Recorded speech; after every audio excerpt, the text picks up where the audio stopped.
Good afternoon, everyone. I am Princess Sumipat from BSED Filipino 2. As we go through learning the various types of leadership, now we are going to discuss the two types of participative leadership. Okay, so what is participative leadership? Participative leadership is a management style in which a leader invites their whole team into most decision-making processes, meaning all the members must work together to make their job well done. For example, on making a research title, a leader and a member must work together in making a decision to what title they must make for an effective research paper to happen.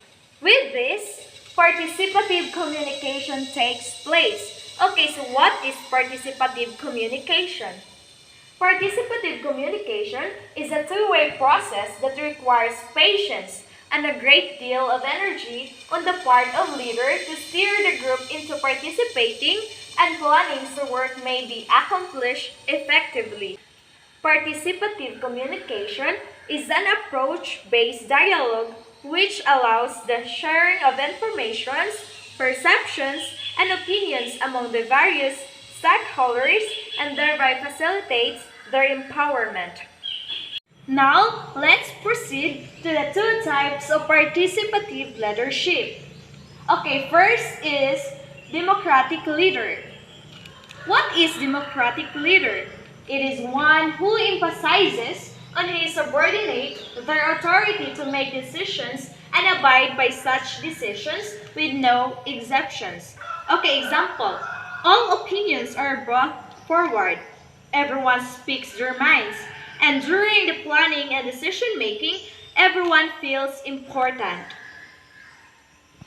Next is consultative leader.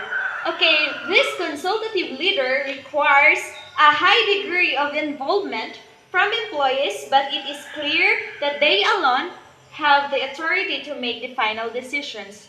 Consultative leader asks their subordinates for opinions while they ultimately have the authority to make the final decisions.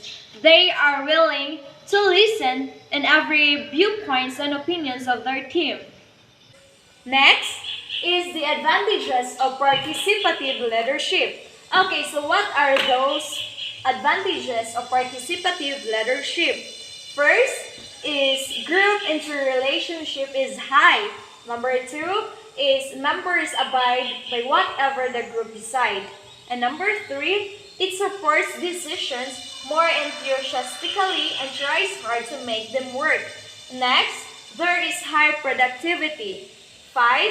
It maximizes individuals' potential in creative and productive way and experience personal satisfaction and accomplishment of their work task. And number 6, workers take on more responsibility than their job description. Next is disadvantages of participative leadership. Okay, number 1, time-consuming and requires great deal of energy. And number 2, may be used by people with authority as a guide for shirking from their own responsibilities. Now I hope that it would be clear to all of you what is participative leadership and its two types. Also, its advantages and its disadvantages. Thank you, and once again, good afternoon.